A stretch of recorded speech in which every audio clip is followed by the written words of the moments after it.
Ya. Entonces, ¿cómo están, chicos? Buenas tardes. Giancarlo, ¿estarás por ahí? Me avisas, por favor, si se ve la clase. Te la acabo de pasar por el WhatsApp.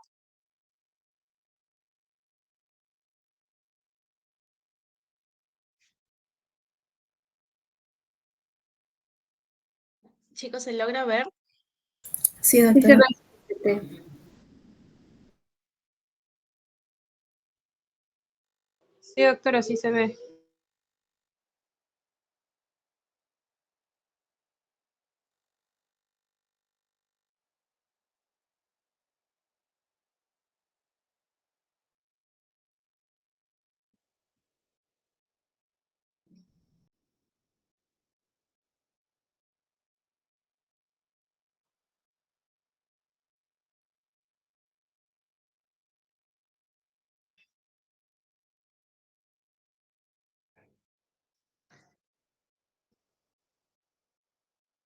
¿Se logra ver, chicos? Buenas tardes. Sí, Sí, doctora. doctora, buenas tardes, sí se ve.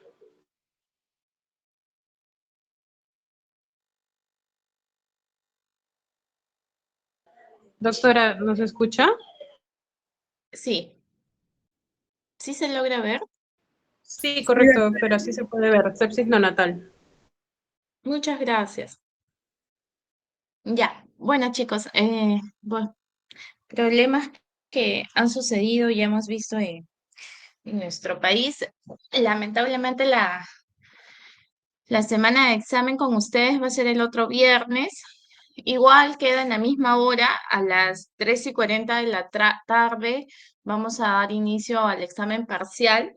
Todas las personas que están pendientes, lo que es simulación, lo vamos a hacer ese mismo día, el mismo viernes, idealmente después del parcial o de repente algún grupo va a ser antes del parcial, puesto que se necesita tener las notas de lo que es simulación. En base al examen, bueno, es un examen distinto definitivamente para que no haya filtración en base a alguna pregunta. En el grupo de pediatría del día miércoles ya han dado su examen. No es un examen igual, no les he entregado el examen para evitar algún tipo de difusión, pero sí se les ha entregado las claves. De igual manera, con ustedes ese día vamos a hacer la resolución del examen al final del mismo. No olviden, por favor, que el examen es el viernes de la otra semana, el viernes 16, ¿no? Viernes es 16, no, 18. Bueno, entonces empezamos la clase del día de hoy. El día de hoy vamos a hacer lo que es sepsis neonatal, vamos a hacer lo que es defectos congénitos y defectos ortopédicos. Dentro de una de las causas de mortalidad neonatal, habíamos conversado de asfixia, habíamos conversado de malformaciones, habíamos conversado de procesos infecciosos y habíamos conversado también de prematuridad. Entonces, las infecciones al recién nacido, llamados como sepsis neonatal, son una causa actualmente de mortalidad a nivel mundial. Es uno de los principales problemas de salud a nivel mundial. Cada año aproximadamente más de 30.000 recién nacidos son afectados y más de 30 millones son afectados y aproximadamente entre 1 a 2 millones van a fallecer. La incidencia va a ir variando según su geografía. Por ejemplo, en Asia fallecen de 7.1 a 38 por mil nacidos vivos. En África, 6.5 a 23.000 por mil nacidos vivos. En América del Sur y el Caribe fallecen entre 3.5 a 8.9 por mil nacidos vivos. Y en Estados Unidos la incidencia es menos, de 1.5 a 3.5 por mil nacidos vivos. Las muertes neonatales en el mundo, como les mencionaba, se debe a complicaciones por prematuridad, complicaciones por malformaciones y procesos infecciosos. Las estimaciones para sepsis o meningitis se cree que es entre un 15% a nivel mundial.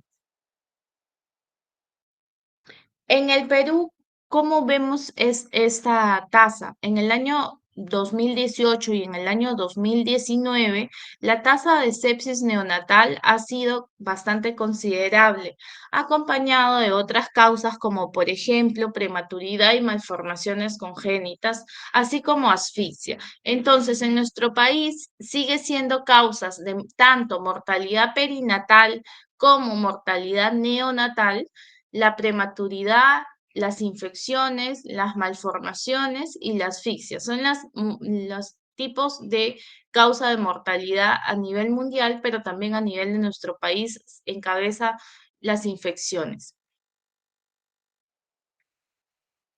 A las causas de el tema de sepsis neonatal es el proceso infeccioso que se da como nombre a cualquier tipo de infección.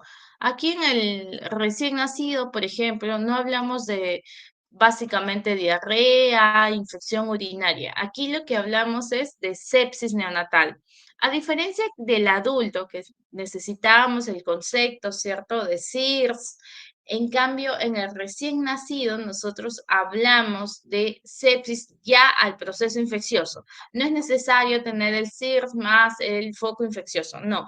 En el recién nacido hablamos de sepsis neonatal al proceso infeccioso en general. Es distinto entre neonato al resto de etapas de la vida.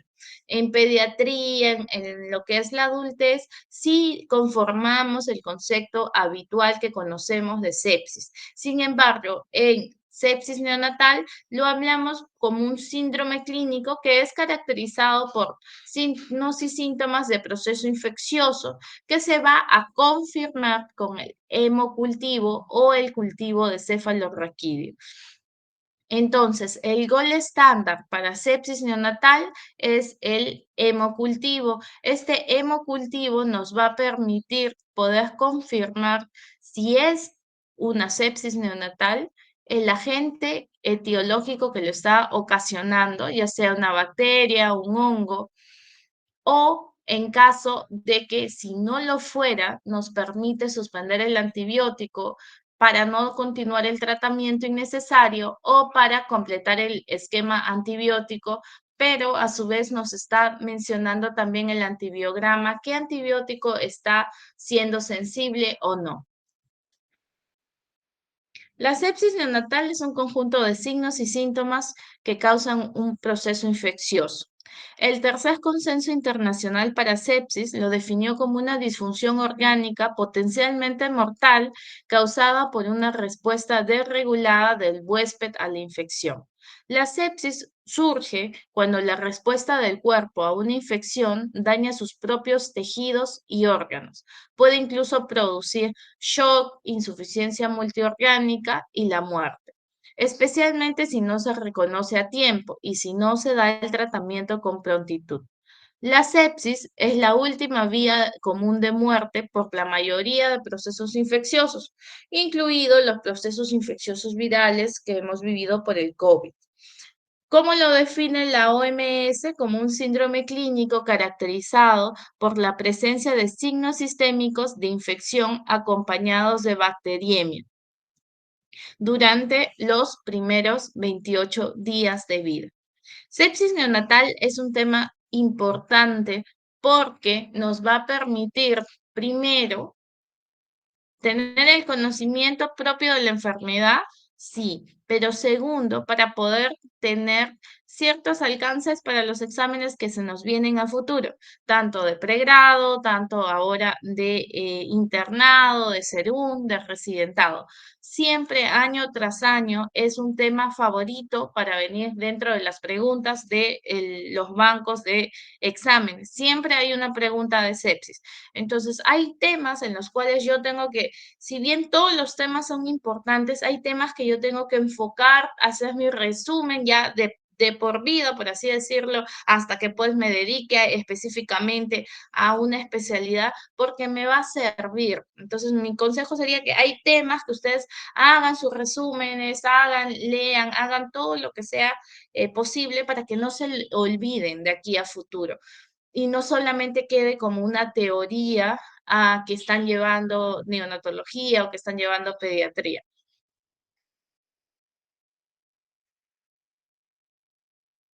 El SIRS, hablábamos de SIR, que es el síndrome de respuesta inflamatoria fetal, cuando tenemos taquipnia.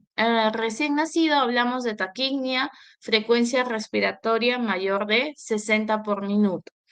Inestabilidad de temperatura, ya sea hipotermia o ya sea fiebre. Hipotermia menos de 36 grados, fiebre mayor de 38 grados. Cuando hablamos de llenado capilar más de 3 segundos, cuando tenemos leucopenia, en este caso leucocitos menos de 4.000.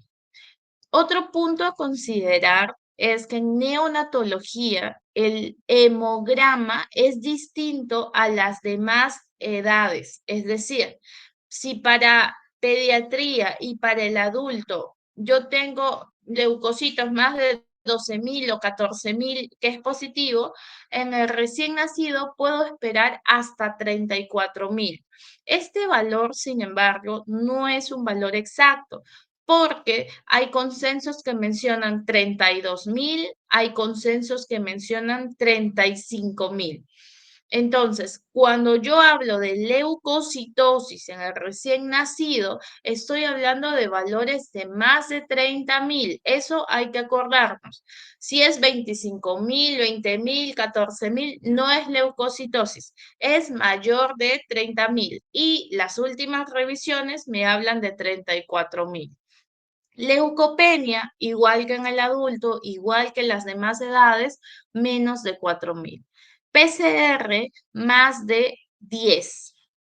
Si hablo en miligramos sobre decilitro, estoy hablando el PCR más de 1. Si hablo en miligramos sobre litro, estoy hablando más de 10.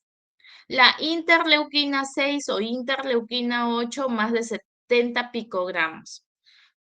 ¿Qué es sepsis? Uno o más criterios de SIRS con signos y síntomas de infección. ¿A qué le llamo sepsis severa? A la sepsis, pero que está asociado a presión baja, es decir, a hipotensión o disfunción de un órgano.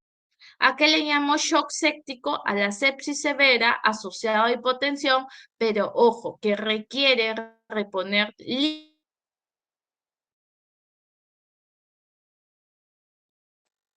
uno más o más de los criterios de SIRS, ¿no? Con un foco infeccioso. Sepsis severa asociado a hipotensión o difusión de órganos. Shock séptico está asociado a hipotensión, pero ojo, aquí requiere líquidos o inotrópicos. Síndrome de disfunción multiorgánica, se presencia la falla multiorgánica con soporte o tratamiento completo. Ahora, yo tengo 2 puntos a tomar en cuenta en sepsis neonatal.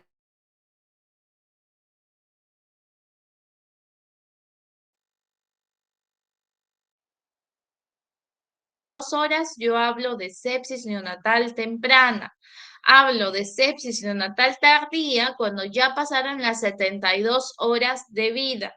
No nos olvidemos, no es 24, no es 36, no es 48, es 72 horas. Entonces, si yo dentro de las primeras 72 horas, estoy hablando de sepsis neonatal temprana. Si yo estoy hablando después de las 72 horas, estoy hablando de sepsis neonatal tardía.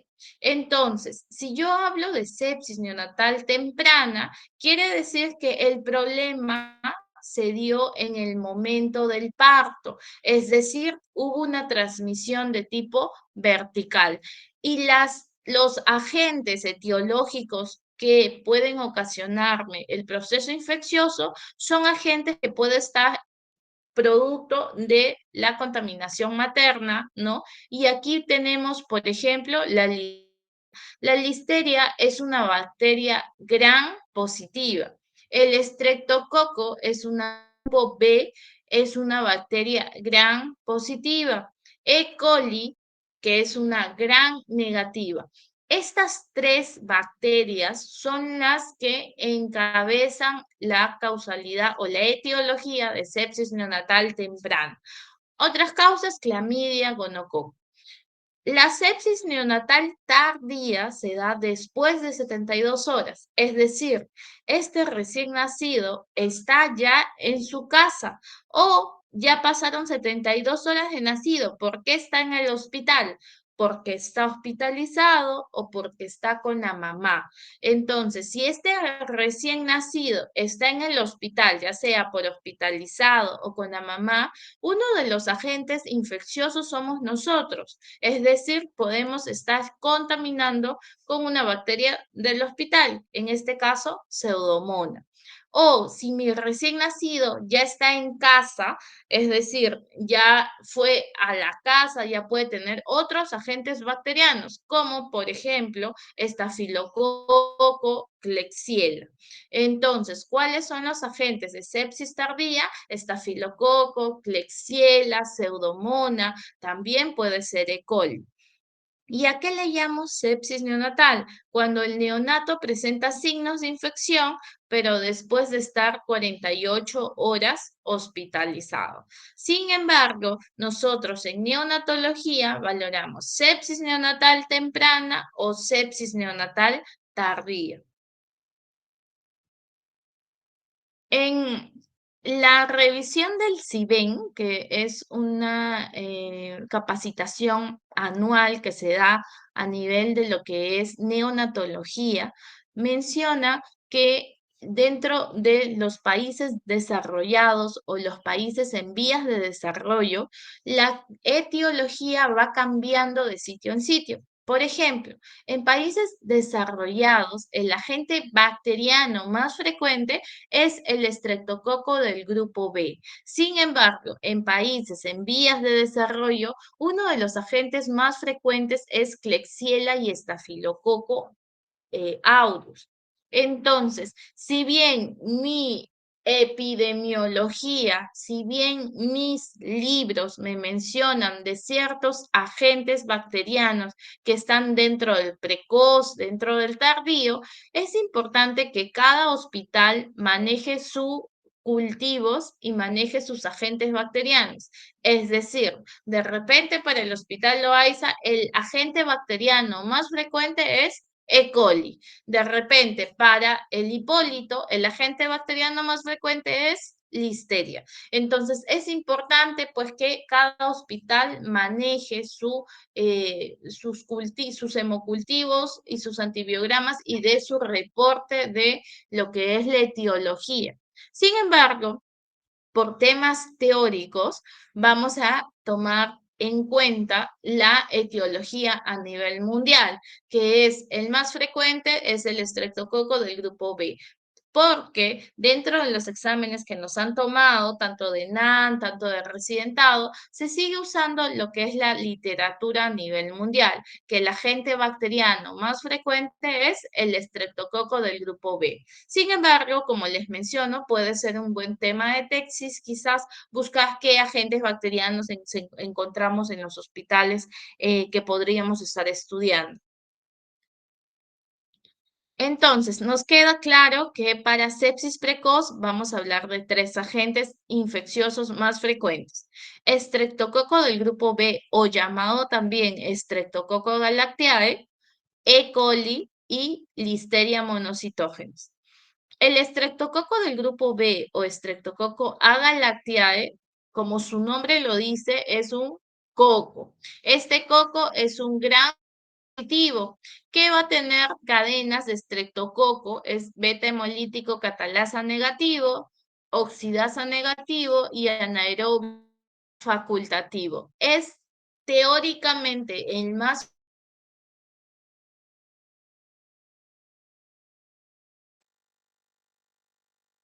sin embargo, es un bacilo gran negativo que se presenta con gran frecuencia en el canal del parto y que coloniza de los recién nacidos.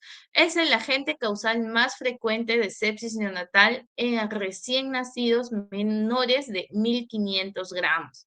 ¿Y qué es la Listeria monocytogenes? Es un bacilo gran positivo. ¿Hubo en algún momento alguna pregunta de un ENAN o de examen de residentado donde te daban el caso clínico? Es decir, te ponía recién nacido, hijo de mamá con antecedente de proceso infeccioso, ¿no? y te ponían todo lo que es la clínica de sepsis neonatal, ¿no? Que es inespecífica, que lo vamos a ver, y te colocaba en el cual se halló, ¿no? Un bacilo gram positivo. El diagnóstico para sepsis precoz, cuál es el agente bacteriano que usted considera el causante, y te ponían estreptococo, E. coli, listeria. Entonces ya no te preguntaban cuál era, sino te preguntaban el tipo, ¿no? Un bacilo gram positivo. Entonces el único que podría ser en este caso sería listeria. Entonces eso es otro tipo de pregunta que se puede hacer en los exámenes. En sepsis tardía tenemos estafilococo aureus, estafilococo epidermidis, tenemos pseudomonas y tenemos Klebsiella dentro de los que encabezan. ¿Qué es el estafilococo? Sabemos que es una bacteria anaerobia facultativa, es un gran positivo. Es productora de coagulasa, catalasa, es inmóvil y no es esporulada. El estafilococo epidermidis, de igual manera, es gram positiva, anaerobia facultativa y catalasa positiva. Pseudomonas es una bacteria gram negativa, aeróbica, con motilidad unipolar. Klebsiella, de mayor relevancia clínica dentro del género bacteriano Klebsiella, compuesto por bacteria gram negativa. Ahora, ¿en quiénes yo sospecho sepsis? Hablábamos del neonato potencialmente infectado. El neonato potencialmente infectado es aquel que me da una sospecha de sepsis. Es igual que yo esté sospechando de sepsis. ¿Y en quiénes sospechábamos? En la mamá que tenía infección urinaria, en la mamá que tenía fiebre, en la mamá que tenía RPM prolongado, es decir, prematura de membranas más de 18 horas, mamá que tenía corioamnionitis, e incluso se mencionaba en algunos hospitales mamá que tenía menos de 6 controles prenatales. No es algo que me diga teóricamente 100%, pero ¿por qué se abarca cuando los controles prenatales son menos de 6? Porque se dice que esta mamita no tuvo los controles suficientes de examen de orina, no estamos teniendo los controles de los procesos infecciosos. Y por eso es que se cree que esta mamá puede estar infectada, pero teóricamente no es un término que todos los hospitales vayan a manejar. Es decir, los controles no siempre me va a decir que haya sospecha de sepsis. Sin embargo, las otras causas que les estoy mencionando, sí es una causa predominante para pensar en sepsis. Entonces, sepsis, sospecha de sepsis o neonato potencialmente infectado es aquel que tiene solamente un factor de riesgo, es decir, que la mamá tenga una condición. Ahora, ¿qué es sepsis probable? El recién nacido cuando ya tiene signos y síntomas de infección. Los signos y síntomas de proceso infeccioso en sepsis es inespecífico. Puede tener fiebre, puede tener hipotermia, puede tener pobre succión, puede tener irritabilidad, puede tener taquignia, puede tener taquicardia, múltiple sintomatología, porque patología es inespecífica. Entonces, yo tengo mi recién nacido con signos y síntomas que me puede decir cualquiera de lo que les he mencionado u otros, y yo le saco un examen de laboratorio y me sale positivo, es decir, anormal. Yo estoy hablando de sepsis probable, porque todavía tengo mi cultivo negativo o todavía está en curso. Cuando yo hablo de una sepsis, cuando ya tengo mi cultivo positivo. Y o cuando yo tengo mi PCR en presencia de síntomas positivos para infección. Es decir, para sepsis confirmada, yo necesito sí o sí un cultivo positivo o tengo mis exámenes de laboratorio asociados a mis signos clínicos de proceso infeccioso. La evaluación es subjetiva. El paciente puede tener rechazo a la alimentación, llanto débil, puedes tener irritabilidad, puede estar hipoactivo, puede estar con somnolencia, puede estar letárgico, puede tener algún problema en la termorregulación, puede tener dificultad respiratoria, puede tener distensión, perdónenme, es con S, distensión abdominal, puede tener algún tipo de lesiones cutáneas, signos de mala perfusión o puede estar con shock.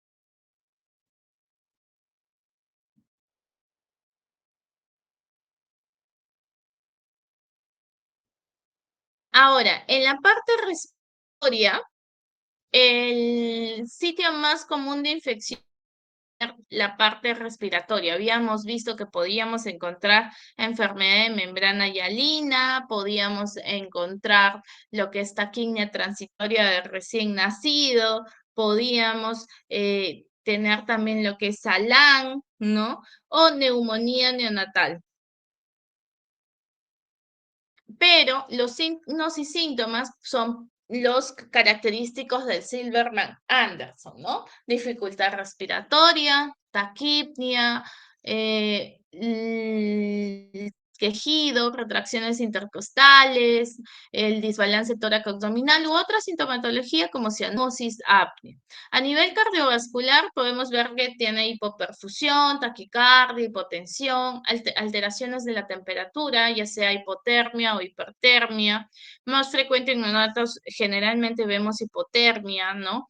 A nivel gastrointestinal podemos ver que tiene alimentación pobre, residuo gástrico, vómitos, diarrea.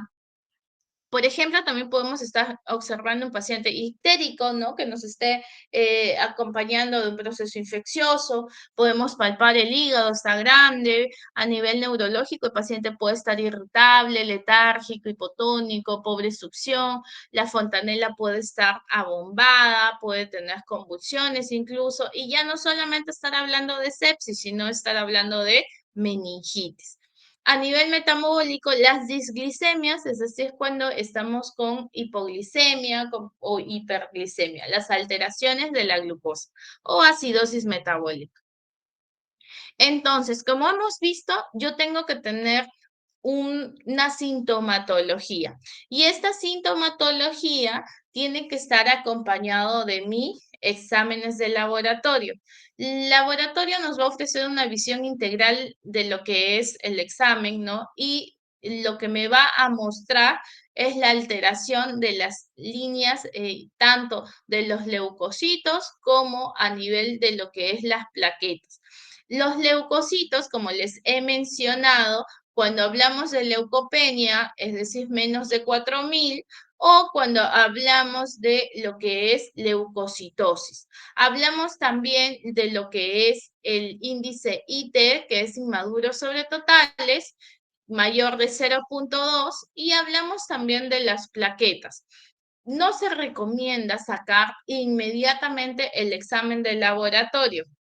Es decir, yo tengo que esperar que mi recién nacido pasen las horas. No quiere decir que le voy a sacar inmediatamente. ¿Por qué? Porque estamos frente a un periodo de adaptación. Mínimo se tendría que esperar 6 horas o 4 horas para poder yo sacarle. Generalmente depende, pues, ¿no? De cada hospital. En hospitales, hay hospitales que le sacan a las 12 horas de nacido. Entonces, para poder valorar bien sus valores normales o valores que estén en proceso infeccioso. Entonces, el primer punto a tomar es el hemograma. En el hemograma podemos ver leucocitosis o podemos ver leucopenia. Hablamos de leucocitosis mayor de 35.000. Cuando ya pasan las 24 horas, hablamos de leucocitosis mayor de 30.000. Cuando ya va más allá de las 24 horas, podemos hablar también de más de 20.000. Pero ojo, el examen de laboratorio para llamar leucocitosis a las 12 horas de nacido, tengo que yo valorar que es más de 30.000. Literatura me habla de 34.000, hay otra literatura que me habla de más de 35.000. En temas teóricos, cuando ya pasa de 30.000, ya yo tengo que ir pensando que este paciente puede tener un proceso infeccioso, ¿ya?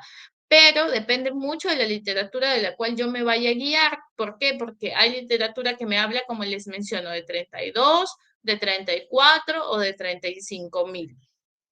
Otro de los valores que vemos es las plaquetas, ya sea trombocitopenia o ya sea trombocitosis. El mayor porcentaje de neonatos que tienen sepsis está asociado a trombocitopenia, es decir, plaquetas menos de 150.000. Leucocitosis, leucopenia está valorado en neonatos sépticos en un 50-70%. El índice IT es el índice de inmaduros sobre totales. Cuando es positivo, cuando este IT es mayor de 0.2. Ojo, si bien aquí se les coloca más de 0.6, 0.12, más de 0.2, ¿no? Es para analizar las horas. Pero lo que a mí me interesa es que ustedes capten que el índice IT es más de 0.2 para que sea positivo. Me interesa que ustedes capten que los leucocitos es más de 34.000 para poder hablar de leucocitosis. Me interesa que capten que es menos de 150.000 de plaquetas para poder sospechar de sepsis. Otro valor a tomar en cuenta es el PCR. Ojo, el PCR tiene que ser tomado más de las 12 a 24 horas de haber nacido. Tiene una sensibilidad del 60 al 90% y una especificidad del 80 al 90%. Tiene un 99% de valor predictivo negativo y se da con mayor frecuencia para poder hacerle seguimiento de respuesta clínica. Ojo, un PCR positivo, solo, sin factores de riesgo, sin clínica, no es candidato para decir que es sepsis. Tiene que siempre estar asociado a algo más, como por ejemplo la clínica. PCR, de repente sacamos y decimos PCR positivo. No, hay que tener en cuenta que tiene que estar asociado siempre. Solo no es fidedigno para pensar que es sepsis. Y otro de los exámenes que sí se cuenta, por ejemplo, en el hospital, en e-salud, es la procalcitonina. Sin embargo, sí tiene utilidad cuando se usa en menos de 12 horas de recién nacido. A diferencia de mi hemograma, de mi PCR, ese sí podríamos usarlo como un examen dentro de las primeras 12 horas. Postinfección, cuando hablamos de más de 0.6 nanogramos por mililitro. El cultivo de sangre es el que me va a determinar el proceso infeccioso. Es el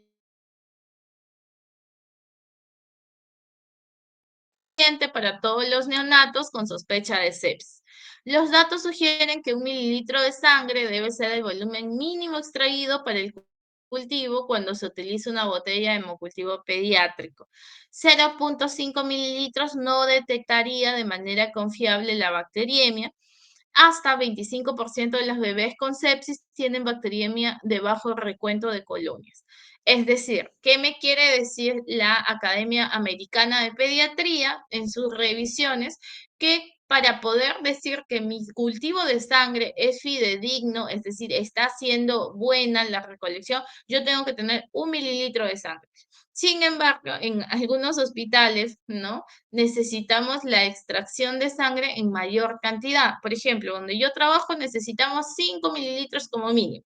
Y es bastante. Entonces, para sacarle a un recién nacido 3 mililitros, 5 mililitros es bastante. Por ello es que a veces no llegamos a tener la muestra suficiente para tener un hemocultivo. Y eso nos retrasaría en cierta forma, o más bien nos complicaría, porque tendríamos que tener el tratamiento antibiótico completo porque no sabemos exactamente qué agente es el que lo ha ocasionado y tampoco tenemos la seguridad de decir es negativo como para suspenderlo. Entonces, idealmente necesitamos 1 mililitro, pero depende mucho del lugar donde me encuentro laborando. En sepsis temprana hemos hablado de los agentes, pero ahora vamos a valorar lo que es los factores de riesgo.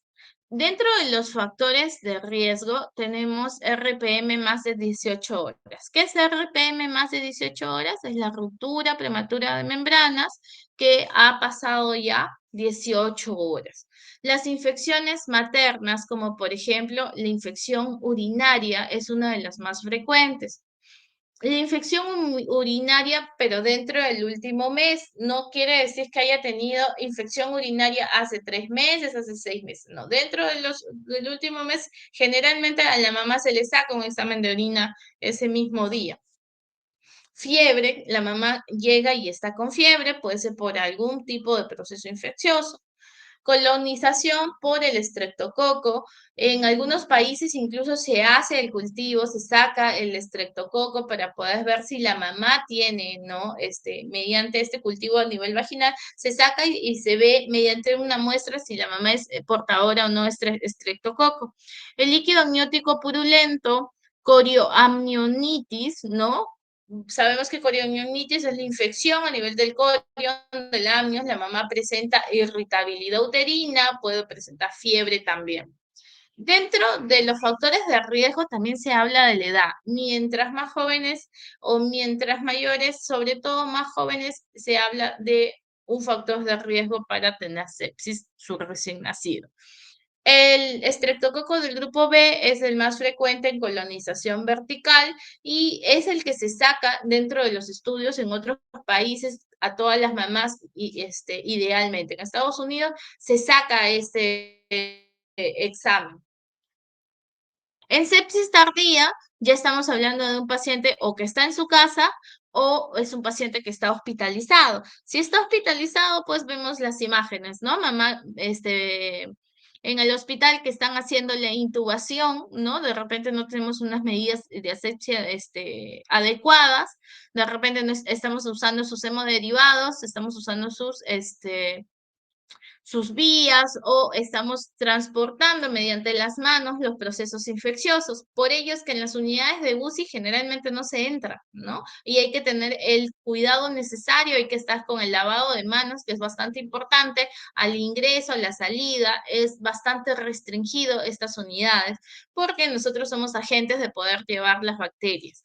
Ahora, dentro de los factores de riesgo para sepsis tardía, no solamente es el paciente que está hospitalizado, sino es el paciente que ya le dieron de alta. A las 72 horas, este recién nacido ya está en su casa también, ¿no? O está en el hospital o está en su casa. Y si está en su casa, puede traer agentes bacterianos de la misma casa, de alguien que le esté contagiando el proceso infeccioso, las manos también contaminadas. En RPM, antiguamente se creía que era uno de los puntos más positivos para proceso infeccioso. RPM mayor de 24 horas, el riesgo de sepsis, según la literatura, es menos del 1%. Y es prudente preguntarse, ¿debo usar antibiótico en la mamá que tiene RPM mayor de 24 horas? La respuesta es, el uso es innecesario y nos puede generar incluso efectos adversos. Entonces, no hay evidencia que yo tenga que usar mis antibióticos en mis recién nacidos con mamá que tenga solamente RPM. Tiene que tener algo más, o la clínica en el recién nacido, o un examen de laboratorio positivo. Entonces, el hijo de la mamá con RPM de más de 24 horas es un factor de riesgo. Yo le saco el examen, pero no es que le inicie el antibiótico. Después de estos exámenes, yo valoro si es que está positivo o está negativo para yo poder hospitalizarlo. La corioamnionitis es el diagnóstico definitivo. Sabemos que lo podemos sacar mediante el cultivo del líquido amniótico, la tinción de Gram o análisis bioquímico. Y es cuando tenemos fiebre materna, cuando tenemos dolor a la palpación, puede haber taquicardia fetal o materna, leucocitosis mayor de 15.000, secreción vaginal con mal olor. Y si juntamos el criterio 1 con 2 o más, estamos hablando de corioamnionitis. La fiebre materna no hay evidencia en el cual me diga que la fiebre materna sea candidato a que mi recién nacido inicie antibiótico. De igual manera, es un factor de riesgo en el cual yo tengo que sacar examen de laboratorio, pero más no tengo que hospitalizar a mi hijo de mamá con fiebre materna. Solamente pongo en NPI o el neonato potencialmente infectado o sospecha de sepsis hasta tener mis exámenes de laboratorio y evaluar a este paciente en 24 horas. ¿Y cuál es el manejo de la sepsis? La sepsis hay que hospitalizar. Yo ya tengo mi factor de riesgo, ya tengo la clínica positiva, ya tengo mi examen de laboratorio. Yo tengo que hospitalizar a este paciente. Yo tengo que monitorizar las funciones vitales. Tengo que ver si es que ese paciente está chocado, si es que tiene shock séptico, si es que va a requerir inotrópicos. Tengo que valorar la glucosa, sacarle la glucosa cada 12 horas, cada 24 horas. Tengo que valorar la parte respiratoria, si es que necesita oxigenación. Tengo que sacarle el flujo urinario a nivel gastrointestinal. Puede tener riesgo de enterocolitis necrotizante. Entonces es un paciente que puede llegar a complicarse o que simplemente puede necesitar su antibiótico, completo antibiótico, si el paciente sale de alta. Es un paciente que puede llegar a tener las complicaciones de los demás órganos o que simplemente tenga una buena respuesta al antibiótico. ¿Y cuál es el tratamiento? Entonces, en sepsis, no nos olvidemos, separamos 72 horas, 72 horas primeras, 72 horas después. Sepsis temprana, sepsis tardía. ¿Qué agentes pienso en sepsis temprana? La mamá, ¿cierto? Todos los procesos infecciosos asociados a mamá. ¿Qué proceso infeccioso pienso en sepsis tardía? Ya está en la casa o las manos, ¿no? ¿Qué agentes pienso? Estafilococo para tardía, E. coli para temprana, listeria para temprana, estreptococo para temprana. ¿Qué exámenes saco? Hemograma, PCR, saco procalcitonina y mi hemocultivo en el caso de que sea positivo. Si yo quiero matar las bacterias de la temprana, yo tengo que matar gran positivo y gran negativo. ¿Con quiénes cubro el gran positivo? La ampicilina. No nos olvidemos. Ampicilina. ¿Quién cubre gran negativo?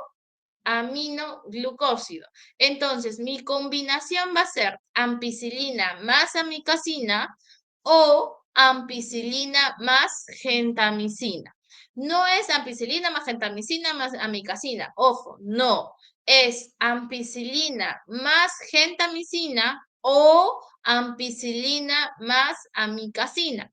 La dosis lo sacamos de una guía que se llama el Neofax. Este Neofax es el que me va a permitir poder sacar la dosis, porque ustedes saben que el neonato puede ser prematuro, puede tener tanto de peso. En pediatría usamos 150 miligramos kilo día, por ejemplo, en ampicilina. En neonatología hay que valorar si es a término, si es pretérmino, cuántas horas tiene de nacido. Generalmente damos 50 miligramos kilodosis cada 12 horas. Amicacina se le puede dar 15 miligramos, también se le puede dar 12 miligramos, dependiendo de la edad gestacional, y también se le puede dar gentamicina. Ahora, cuando yo sospecho que puede ser un problema neurológico o mi segunda línea, porque la mamá está hospitalizada o está con antibiótico, uso ampicilina más cefotaxima. Cefotaxima es ahí. ¿Qué uso en sepsis tardía? Puedo usar estas combinaciones que están en el lado morado. Amicacina más vancomicina, puedo usar cefotaxima más vancomicina, puedo usar meropenem más vancomicina. En el caso de que sospecho que hay enterocolitis necrotizante, NEC, no es NEP, puedo usar metronidazol. En el caso de que puedo sospechar en pacientes contaminación por hongo, puedo usar fluconazol, puedo usar anfotericina B. Las dosis, como les menciono, son variables. Depende de la edad gestacional con la que nació, depende el día que tiene. Entonces, no es algo que les vaya a tomar porque pues que se lo memoricen es imposible, porque va a depender mucho de la edad gestacional, de las horas de nacido. Lo importante es que sepan qué antibióticos yo uso y cuánto tiempo lo voy a usar. Por ejemplo, en sepsis precoz puedo llegar a usar tratamiento 5 días, 7 días, 10 días, 21 días. Idealmente el tratamiento debe ser 7 días. Hay literatura que me habla de 5 y literatura que me habla de 7. Idealmente es 7 días. Si yo sospecho que mi paciente tiene meningitis, el tratamiento tiene que ser 21 días. En sepsis tardía tenemos todas estas combinaciones, ¿no? Para poder iniciar. Vancomicina más pipetazo, que es la piperacilina más tazobactam. También puedo usar vancomicina más imipenem, también puedo usar vancomicina más meropenem, también puedo usar oxacilina más amicacina. ¿Cuándo yo tengo que cambiar mi antibiótico? Cuando ya pasaron 48 a 72 horas y el paciente de repente sigue febril. Es decir, sigue con fiebre o sigue con sintomatología. Cuando yo le he tomado un control de hemograma y PCR y en vez de haber bajado, sigue patológico o incluso aumentó. Cuando el hemocultivo con el antibiograma que presenta da resistencia al antibiótico que estoy usando. Solamente en esos casos yo roto mi antibiótico. La duración, si la clínica sin laboratorio positivo, pero hemocultivo negativo, generalmente se le suspende entre el tercero y el quinto día. Si hay clínica y el laboratorio positivo y hemocultivo positivo, sí o sí tengo que completar 7 días. Si es hemocultivo positivo para gran negativo, idealmente tengo que darle 7 días. Si hay sospecha de meningitis, si hay meningitis confirmada, perdón, hay que darle 21 días de antibiótico.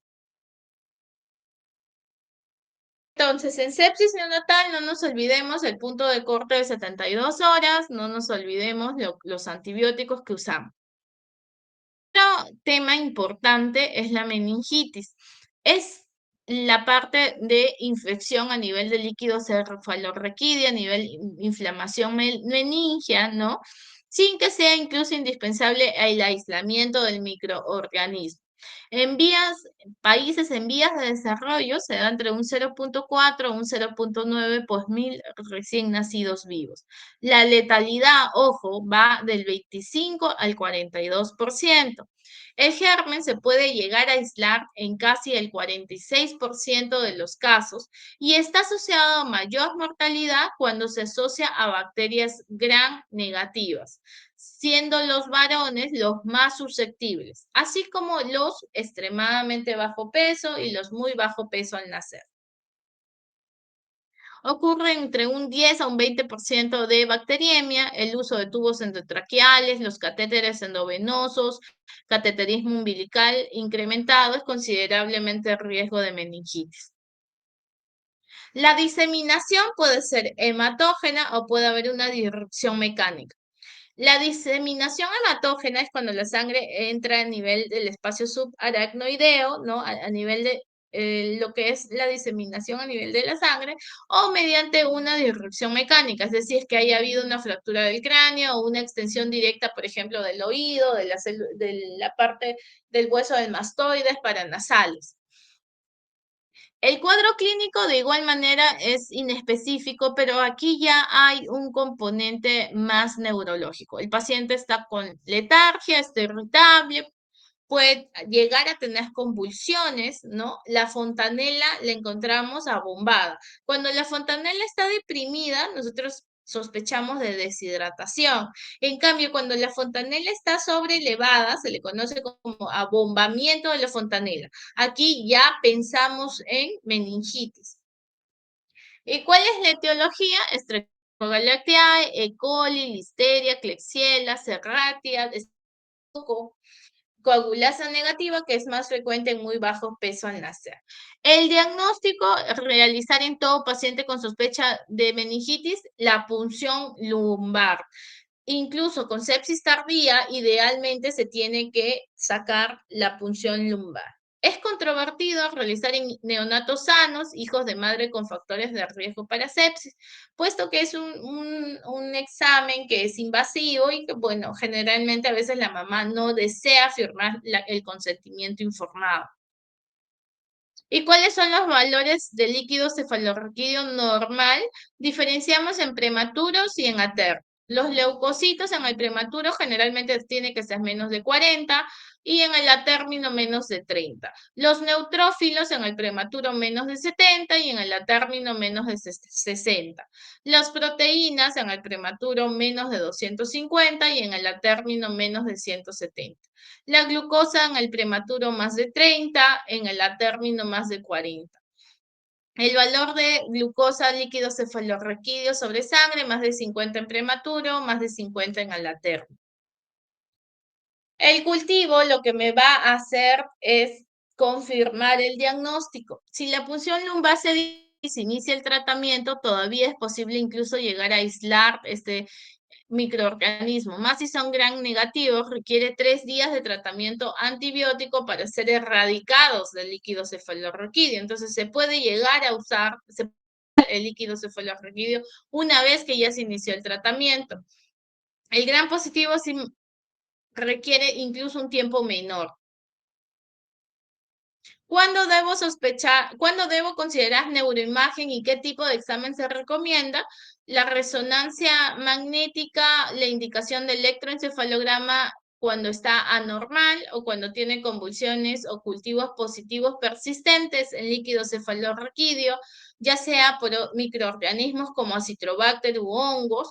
Los expertos recomiendan que la resonancia en todos los casos de las meningitis debería de sacarse y también deberíamos de hallar una evaluación auditiva. La duración del tratamiento generalmente va 21 días, ¿no?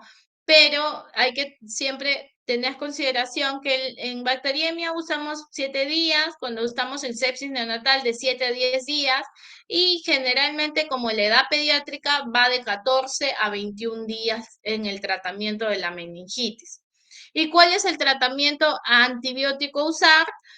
Inicialmente empírico hasta poder tener los resultados. En meningitis de inicio precoz, uso ampicilina más aminoglucósido, ampicilina más cefalosporina de tercera generación idealmente, es decir, la cefotaxima. Meningitis de inicio tardío, uso ampicilina más aminoglucósido, es decir, ampicilina más cefalosporina o ampicilina más cefalosporina de tercera generación.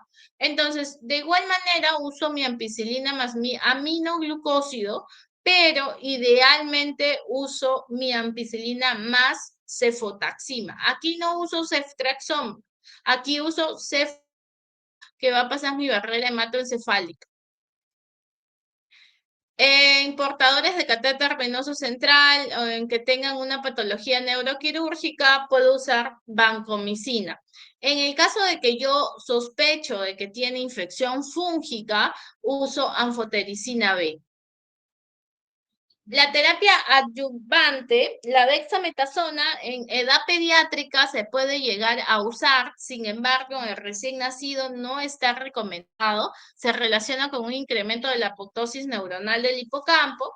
En profilaxis con fluconazol debería de tenerse en cuenta en los prematuros de menos de 1000 gramos o que requieren un tratamiento prolongado con antibiótico de amplio espectro y lo que va a hacer es disminuir la incidencia de la candidiasis. Los factores asociados a un peor pronóstico en meningitis, muy bajo peso al nacer, disminución de la perfusión, necesidad de inotrópicos, convulsiones con más de 12 horas de duración, leucopenia, proteínas más de 300 en el líquido cefalorraquídeo o una lectura normal del electroencefalograma. Entonces, ¿en quienes yo sospecho de meningitis? En paciente que puede tener convulsiones o sintomatología más neurológica, fontanela bombada, quejumbroso, letárgico, ¿no? En estos pacientes yo sospecho que puede ser una meningitis, un compromiso neurológico. Ahora, si yo tengo un recién nacido que solo está convulsionando, es decir, llego y veo un recién nacido que está convulsionando, yo lo primero que tengo que saber es sus factores de riesgo.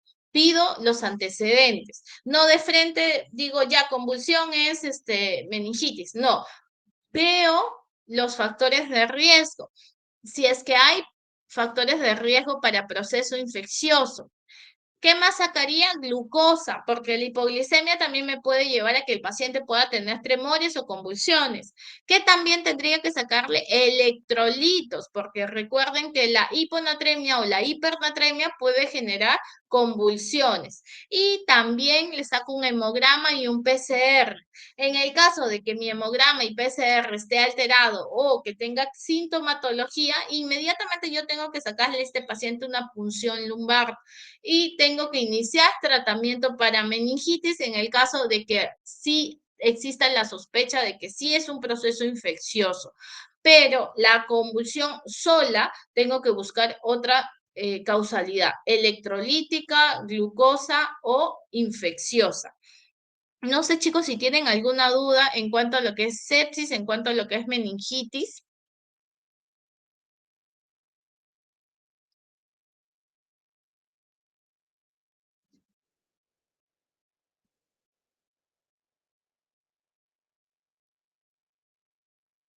Si no hay dudas, voy a tomar agua más o menos 5 minutos. A las 4:50 empezamos con la otra clase. Tenemos 3 clases hoy día. Las otras son relativamente cortas. Uno es trastornos ortopédicos y el otro es congénitos. Entonces, tratan de leer el sepsis neonatal y meningitis y empezamos con trastornos ortopédicos. Ya, doctora.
Ya, chicos, entonces continuamos.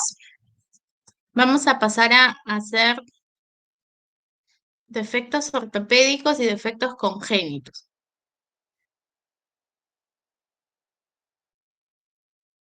En defectos congénitos, nosotros hablamos de lo que es cuando sospechamos, cuando teníamos una mamá con oligohidramnios, es decir, el líquido amniótico disminuido. Yo sé que ustedes todavía no han llevado gineco, entonces no vamos a hablar del lila ni de la cantidad, porque, bueno, para eso también los valores exactos lo maneja ginecología.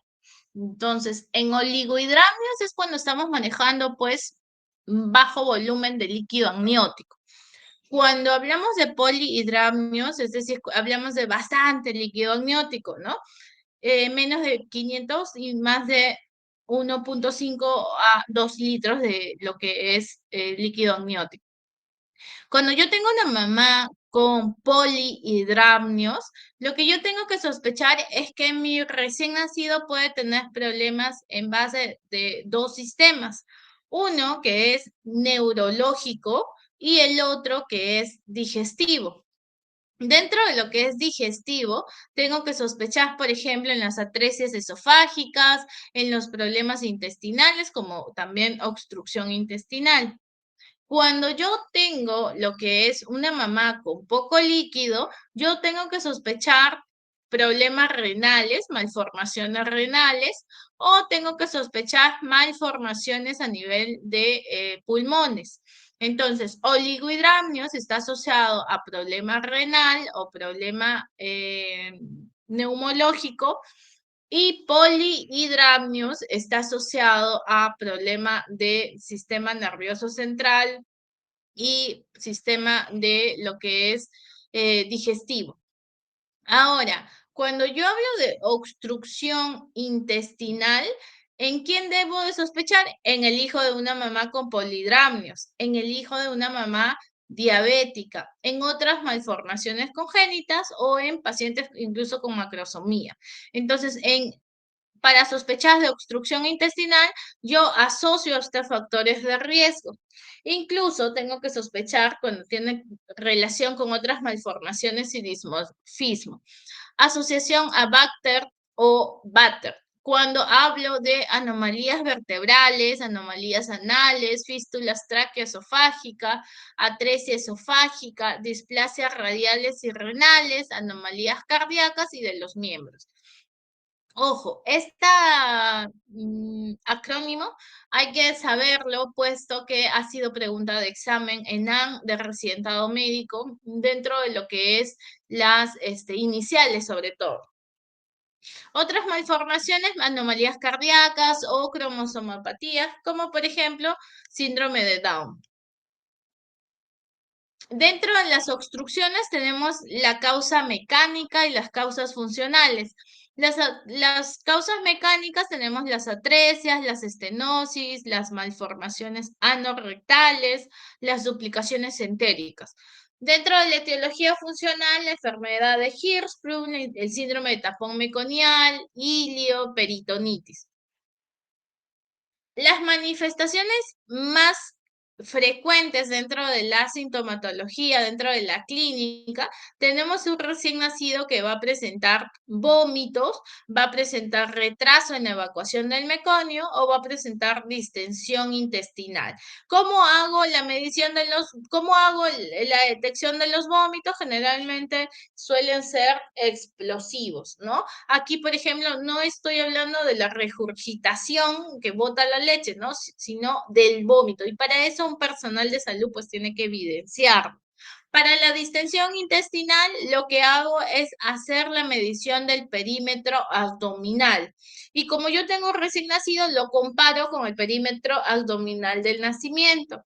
En el retraso de la evacuación del meconio, es decir, que no haya hecho meconio dentro de las primeras horas. Ahora, el vómito, yo tengo que valorar si es bilioso o no es bilioso. Si yo tengo vómitos precoces y biliosos, estoy hablando frente a una obstrucción intestinal alta. Si yo tengo vómitos que aparecen a las 24 a 48 horas, biliosos o meconiales, tengo que sospechar de una obstrucción intestinal baja. La distensión abdominal en la obstrucción intestinal alta suele ser mínima. En cambio, en la obstrucción intestinal baja suele ser intensa.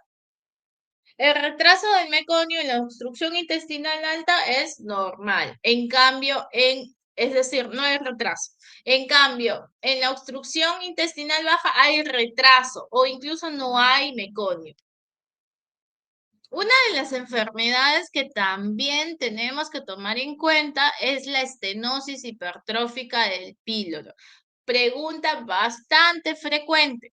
¿Cómo es la sintomatología? Es un recién nacido que ya está en su casa y que más o menos a las 4 semanas de vida, es decir, antes de los 28 días, porque si no van a decir, no, ya no es neonato.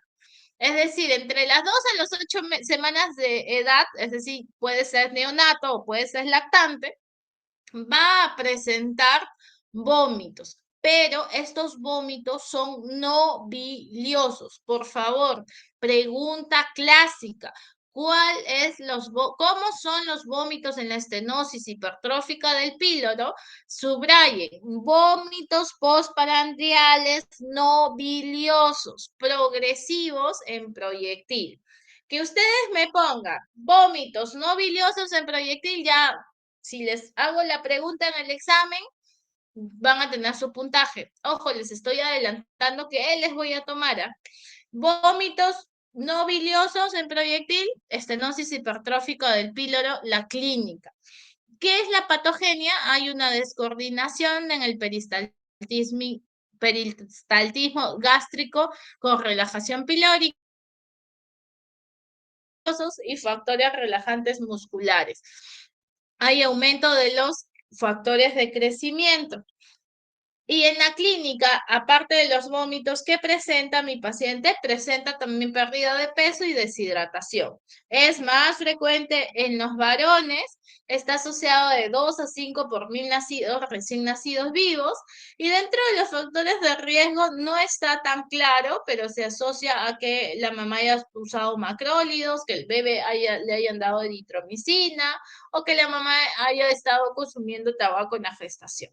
Pero sin embargo no existe algo con claridad para sospechar de que puede ser ¿no?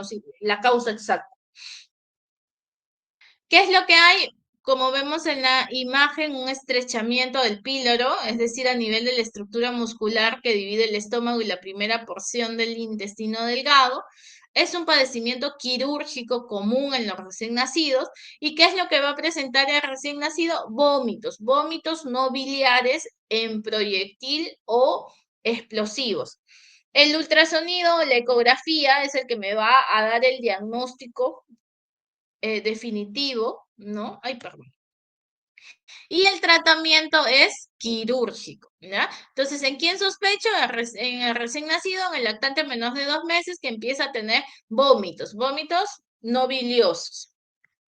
¿Y qué le saco? Una ecografía. Atresia esofágica es otra de las patologías que tenemos que tomar en cuenta. Afecta 1 a 30,000 recién nacidos. A nivel prenatal, sospecho en una mamá que tiene polidramnios, ¿no? Y que incluso la atresia esofágica también puede estar asociado a ausencia de estómago, o en la ecografía también se pudo haber visto en la ecografía prenatal.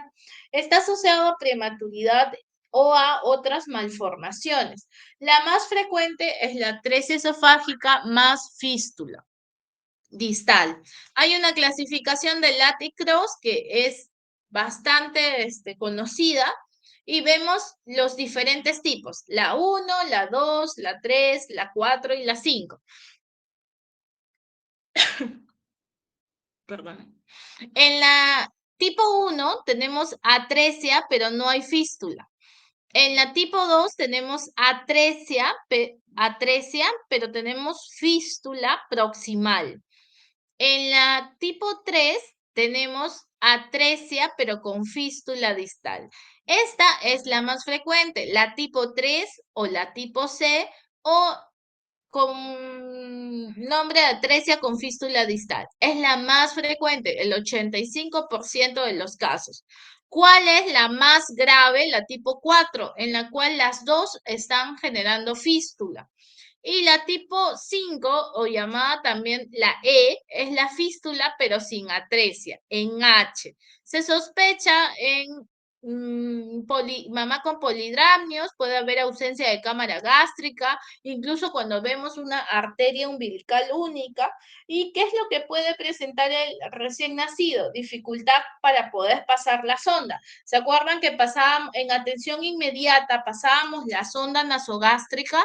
Cuando esta sonda no pasa, yo tengo que sospechar en atresia. ¿En quién también sospecho? Cuando el bebé tiene salivación excesiva, hay distensión abdominal, puede haber cianosis, puede haber atragantamiento al alimentarse o puede incluso estar presentando también neumonía. El tratamiento para la atresia esofágica es tratamiento quirúrgico. No lo he abordado mucho porque más es un tema de cirugía pediátrica el tratamiento, pero es importante que nosotros sepamos reconocer en quiénes sospecho, cuándo sospecho y cuál es el tipo más frecuente. La atresia duodenal afecta entre 1 a 6.000 a 10.000 recién nacidos. Es una llamada también malformación verdadera. Se da en un 50% de casos asociado a polidramnios. Hay emesis de tipo biliar. Acá sí hay vómitos biliosos y un abdomen plano. La típica imagen de la doble burbuja. No nos olvidemos, doble burbuja, atresia duodenal, que ha sido pregunta bastante frecuente en los exámenes de NAM. Y típica imagen de doble burbuja, ¿en quiénes sospecho? En páncreas anular o malrotación intestinal y vólvulo o atresia duodenal. Las anomalías asociadas, como por ejemplo malformación anorrectal, síndrome de Down, atresia esofágica y cardiopatías congénitas, son las otras malformaciones o los otros síndromes que yo tengo que sospechar cuando tengo una atresia duodenal. Entonces, ¿qué veo aquí? Una clínica con vómitos biliar, hay incapacidad para evacuar y veo el síndrome de la doble burbuja.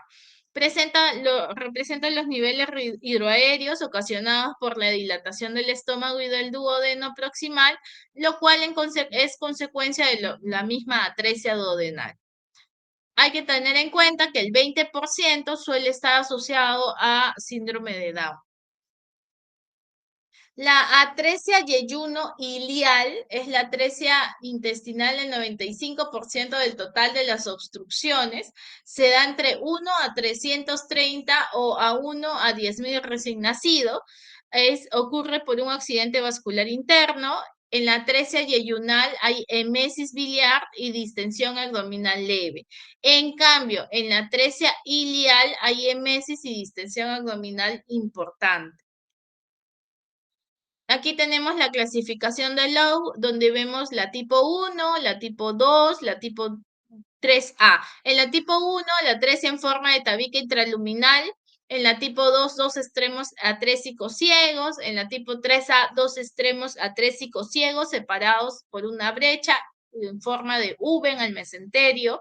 Y la tipo 3B, que es la atresia yeyunal casi siempre cerca del ligamento de Treitz, que se llama también, característico como una deformidad en árbol de Navidad o en cáscara de manzana. La tipo 4, que es la conocida como apariencia en salchicha o la atresias intestinales múltiples. La enfermedad de Hirschsprung, ¿en quiénes sospecho? En neonatos que han pasado más de 24 a 48 horas y no han hecho deposiciones. ¿Qué pasa en estos recién nacidos? Hay una falta de revestimiento completo del tubo digestivo por el sistema nervioso parasimpático, de las células ganglionares de los plexos de Meissner y de Auerbach. La patogenia y una detención de la migración de las células de los ganglios parasimpáticos, el intestino no se va a relajar y no hay propagación de esta onda peristáltica. En la zona de transición suele encontrarse en colon sigmoides y es la causa más frecuente de obstrucción intestinal baja.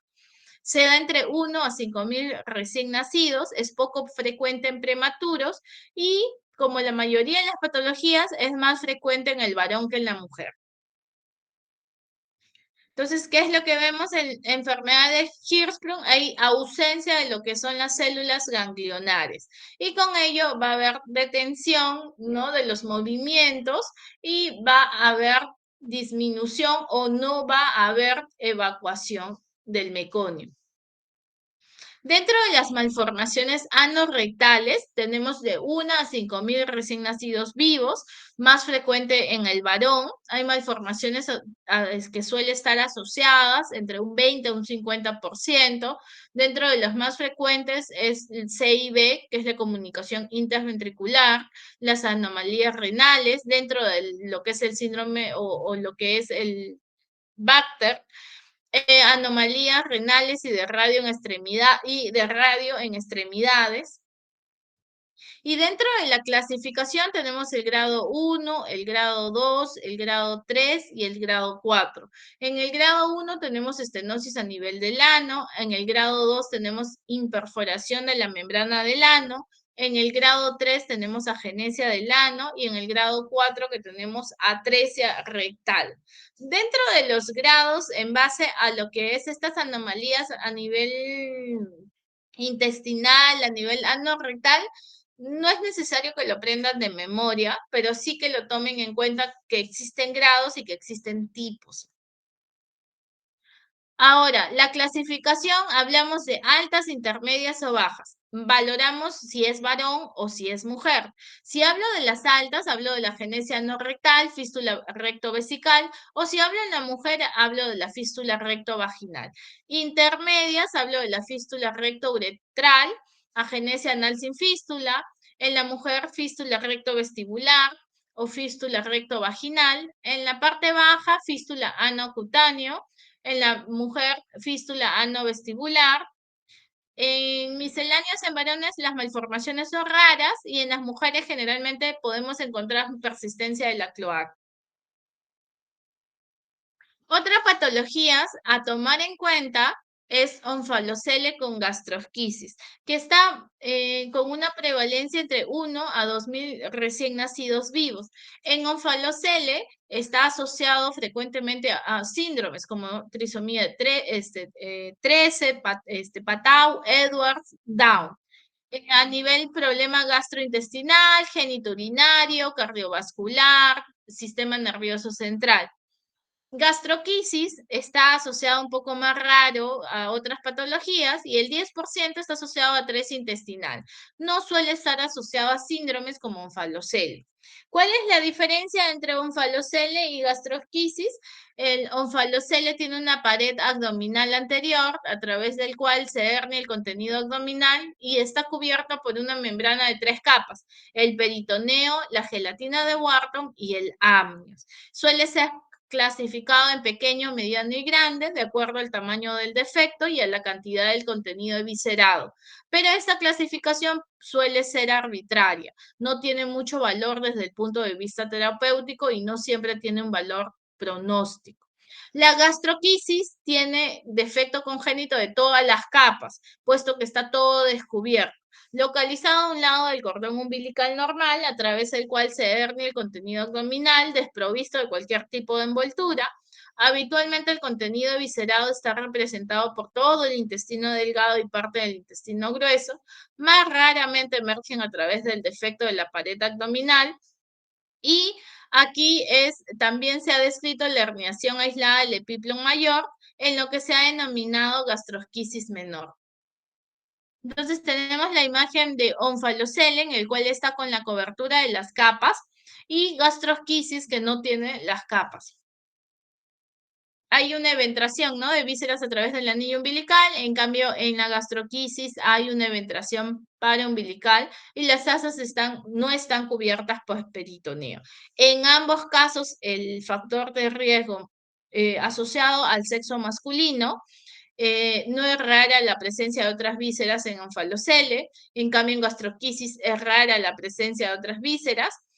Se asocia onfalocele a síndromes genéticos, en cambio gastroquisis suele no estar asociado. El síndrome de Plum-Belly, que es un abdomen en pasa, o síndrome de Igle-Barrett, que es la ausencia parcial o completa de la parte muscular abdominal, es bastante raro, se da en 1 a 30.000 recién nacidos, casi siempre en varones, asociado a problemas urinarios o a criptorquidia, no es tan frecuente. Y la patología que conversábamos hace un tiempo de cómo evitarlo, cómo poder tener la prevención, es espina bífida. El diagnóstico suele ser prenatal. Durante el embarazo se sacan pruebas para detectar problemas congénitos y si yo sospecho en espina bífida, yo tengo que proceder a sacar examen de alfa-fetoproteína en suero materno. Y el caso de que tenga niveles elevados de esta alfa-fetoproteína, tengo que considerar espina bífida. En la ecografía se puede realizar una ecografía cuando se detectan estos niveles altos y se puede hacer la amniocentesis. Si los niveles de alfa-fetoproteína son elevados, pero la ecografía es normal, se suele sugerir que se haga esta amniocentesis. Cuando hay un defecto en el tubo neural, la cantidad de alfa-proteína en el líquido amniótico es bastante elevada. Ahora, habrán visto en los que han pasado visita, alojamiento, que se encuentra lo que es una fosita perineal, ¿no? Y se habla de espina bífida oculta. Generalmente esta fosita perineal no suele tener mayor impacto de ser espina bífida. Sin embargo, se coloca como sospecha de espina bífida y se le puede sacar una ecografía. Lo que sí se evidencia es cuando ya hay una meningocele, cuando hay una mielomeningocele y que ya es evidente con la salida, ¿no?, de líquido cefalorraquídeo. Yo tengo espina bífida oculta, que consiste en una falla en la fusión de los arcos vertebrales, que puede ser a cualquier nivel, y puede encontrarse incluso como estigmas cutáneos y asociados a una médula anclada. Cuando yo tengo la espina bífida quística, yo puedo hablar de meningocele o de mielomeningocele. De meningocele cuando el saco va a contener meninges, es decir, dura madre, aracnoides y líquido cefalorraquídeo. Se encuentra en cualquier punto a nivel de la columna, más común en la columna lumbosacra. Mielomeningocele, generalmente esta prominencia se da, afecta la médula espinal a nivel, además de las meninges, y pueden estar cubiertos por piel o por una membrana muy delgada. La localización se puede dar a nivel dorso lumbar o lumbar en un 50% y a nivel lumbosacro en un 25%. Sin embargo, a nivel cervical es menos frecuente o nivel dorsal es un 10%. Otros defectos que tenemos es rasquisquisis, que es la fisura amplia de la columna vertebral, dejando expuesta la médula espinal, la cual también tiene malformaciones, y la localización puede ser en cualquier parte de la columna. Anencefalia, cuando hablamos de la falta del cierre del neuroporo cefálico y se caracteriza por ausencia de los huesos craneales. La localización a nivel del cráneo. Encefalocele, cuando hay trastornos secundarios a la falla en la formación del cráneo y suele estar asociado a malformaciones encefálicas. La localización se da a nivel del cráneo, a nivel de la nasal, frontal u occipital.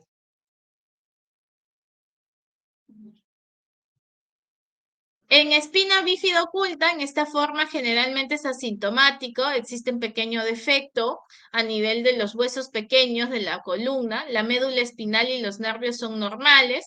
Por lo general, la mayoría de las personas afectadas no tiene mayor problema. Meningocele, en esta forma que es la menos frecuente, hay un quiste o un bulto formado por las membranas que rodean la médula espinal, se asoman a la parte abierta de la columna, generalmente a la altura del lumbosacra. El quiste puede variar en tamaño, que se puede extirpar mediante una cirugía para poder continuar con el desarrollo normal. Es una forma que normalmente no daña los nervios y no suele generar una incapacidad.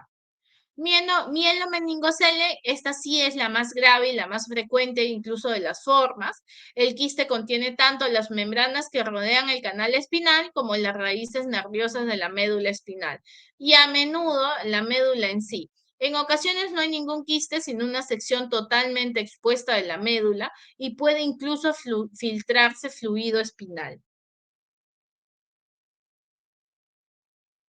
Entonces, para poder nuevamente valorar el tema de defectos congénitos, si bien muchos de ellos van a verlo en lo que son los temas de cirugía pediátrica, a nivel de neonatología, lo que tenemos que hacer es la detección, valorar los factores de riesgo, pensar en los síndromes asociados, hacer la detección y hacer el tratamiento clínico para hacer la valoración por cirugía y su tratamiento respectivo. En obstrucción hay que valorar los vómitos, si son con bilis o no biliosos, hay que valorar estenosis hipertrófica del píloro, ¿no? Como una patología muy frecuente. Atresia esofágica también es una patología frecuente, el tipo más frecuente siendo el 3. Luego, Hirschsprung, en quien sospecho, en falta de eliminación de meconio. Las malformaciones anorrectales, onfalocele y gastrosquisis, las diferencias de las mismas. Y espina bífida con sus variantes de meningocele y mielomeningocele.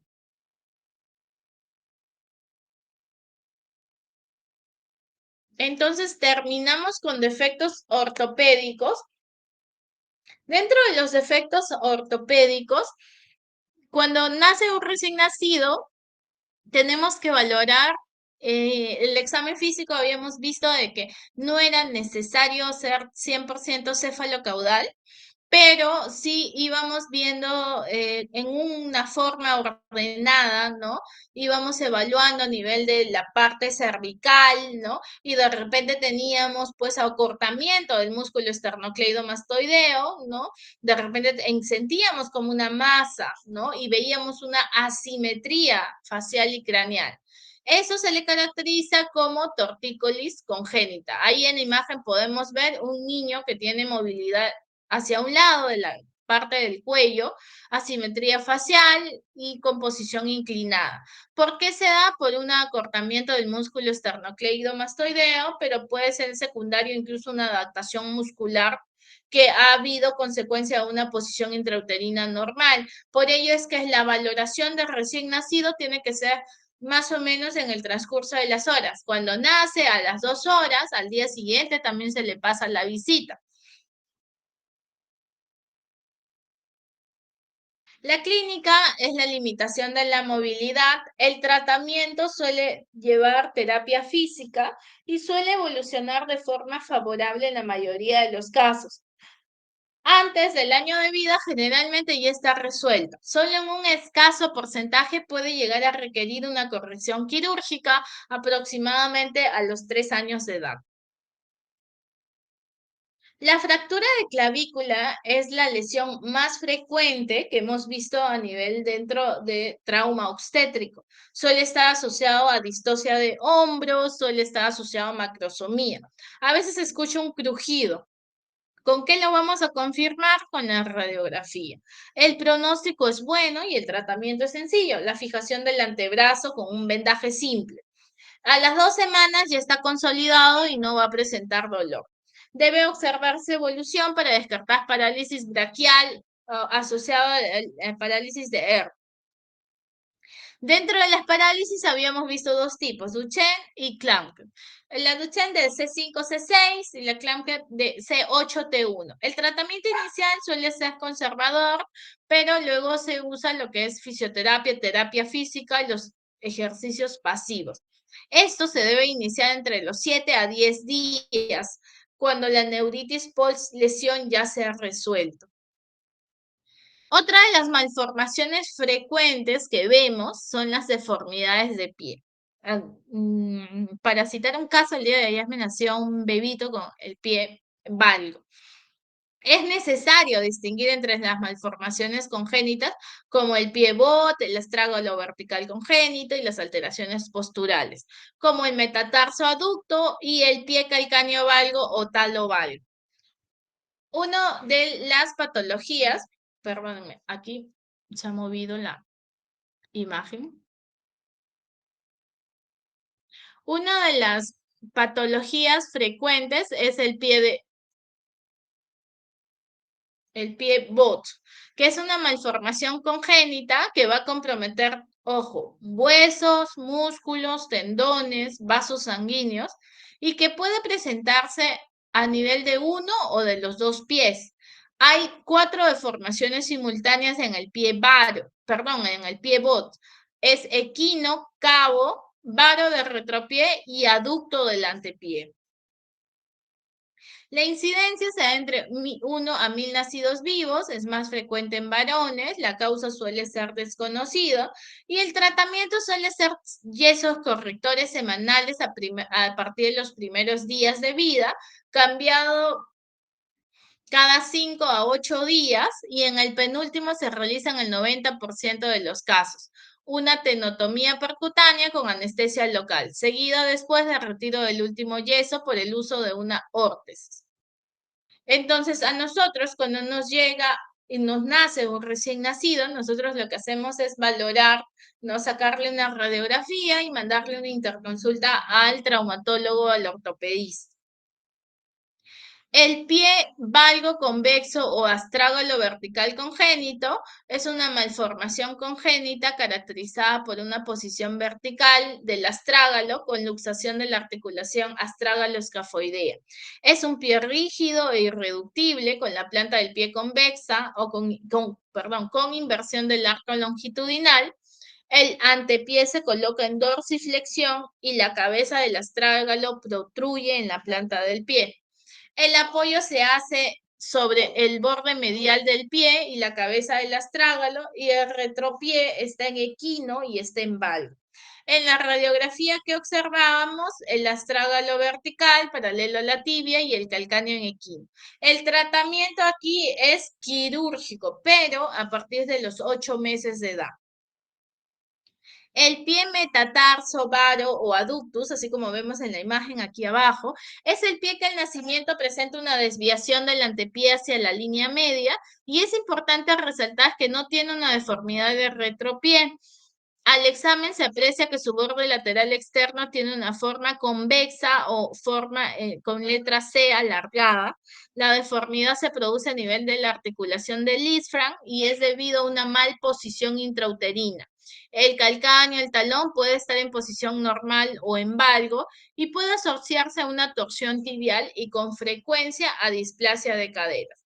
Radiológicamente, el retropié está normal y los metatarsianos están desviados en aducción, es decir, desviados hacia la línea media. El tratamiento es la evaluación por el ortopedista al mes de nacido. El calcáneo valgo es el defecto congénito del pie que se caracteriza por estar en posición de flexión dorsal forzada, en el que el dorso del pie toca la cara anterior de la pierna. Llama la atención al examen la posición del pie, en el que el talón es el punto más distal de la extremidad y la punta del pie está dirigido hacia arriba. ¿Cómo se llama? Ahí tenemos en la imagen pie calcáneo o pie calcáneo valgo. Y también vemos las displasias esqueléticas que van a afectar principalmente, tienen afectación principalmente monogénica, que afectan entre 1 a 4.000 a 1 a 5.000 recién nacidos vivos. Estas enfermedades causan un trastorno del desarrollo normal del esqueleto, acortamiento de las extremidades y la columna vertebral con disminución de la talla. O acondroplasia, cuando vemos extremidades cortas y curvas, tronco normal, cabeza grande, hipoplasia parte de la media cara, bombamiento frontal, mano en tridente. Y otra de las patologías es osteogénesis imperfecta, que es un trastorno hereditario de la formación del colágeno, pero tipo 1. Es bastante raro y lo que hay en clínica es que hay aumento de la fragilidad ósea y hay susceptibilidad a que el recién nacido o más adelante, el paciente pediátrico pueda presentar fracturas. Las escleras suelen ser azules, hay deformación, hay formación defectuosa en los dientes, puede haber hipoacusia y puede haber escoliosis y cifosis. Chicos, no sé si tienen alguna pregunta hasta aquí.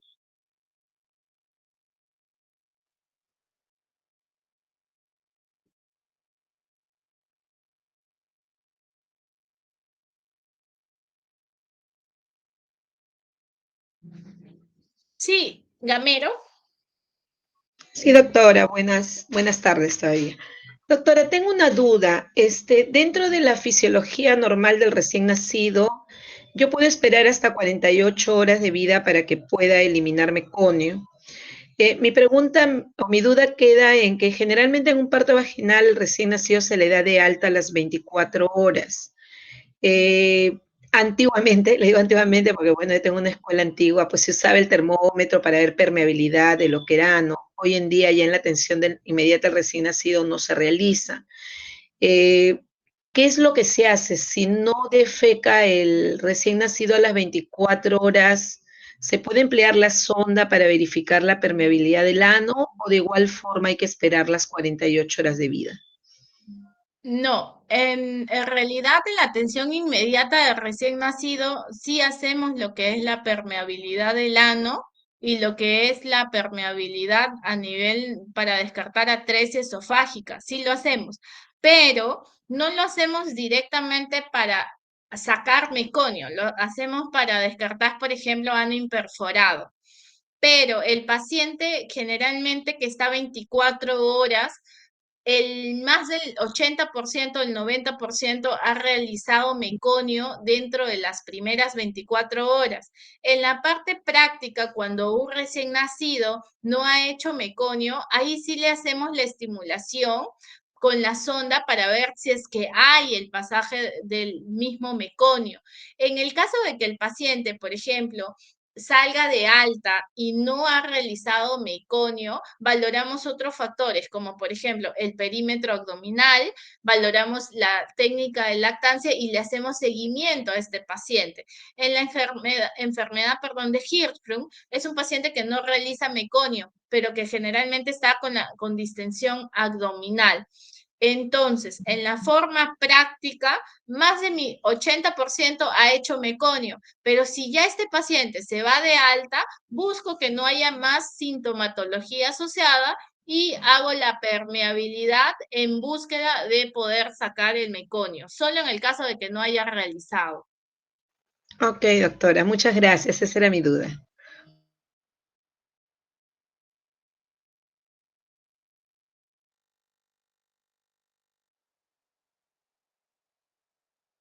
¿Alguna duda más, chicos?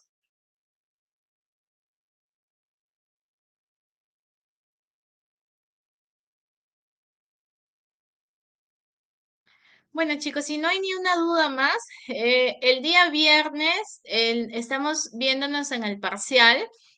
Los chicos que falta simulación, les voy a ir indicando cómo vamos a hacer la simulación. Era este sábado, mañana conmigo, pero de repente el otro viernes aviso si es con el doctor Cruz, si es el mismo viernes, posiblemente sea el mismo viernes, aún todavía no tengo la confirmación, así que no podría yo decirles 100% si es el día viernes o si en el caso se cruza, se va a tratar de buscar alguna solución al respecto.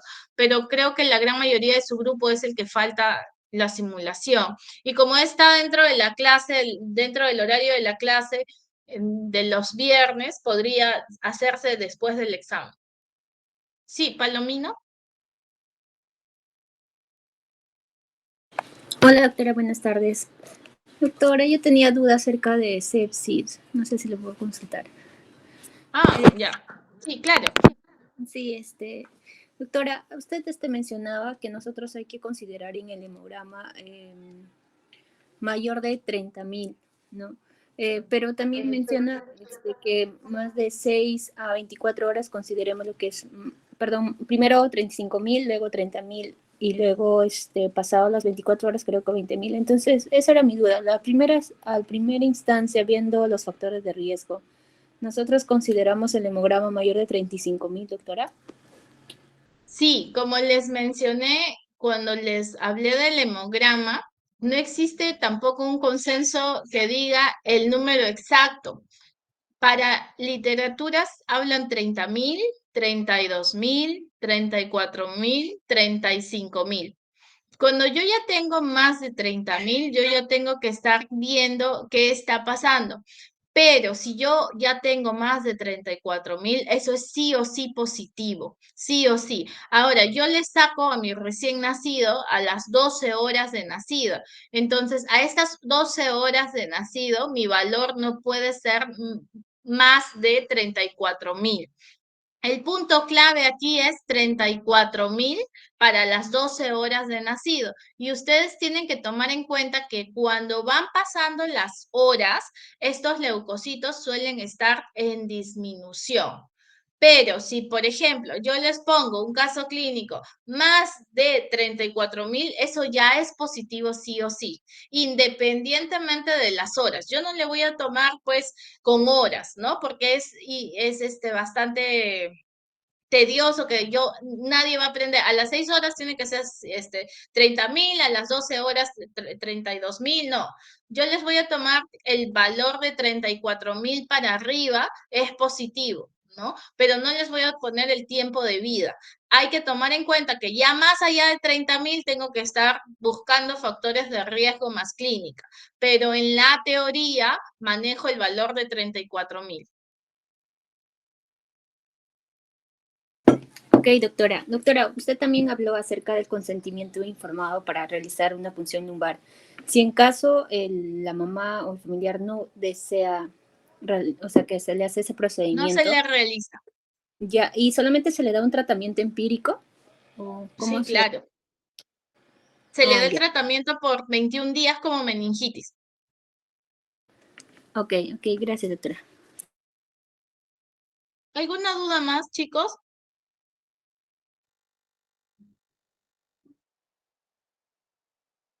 Bueno, chicos, entonces tenemos un fin de semana todavía para seguir estudiando para el examen. Espero que les vaya muy bien el otro viernes.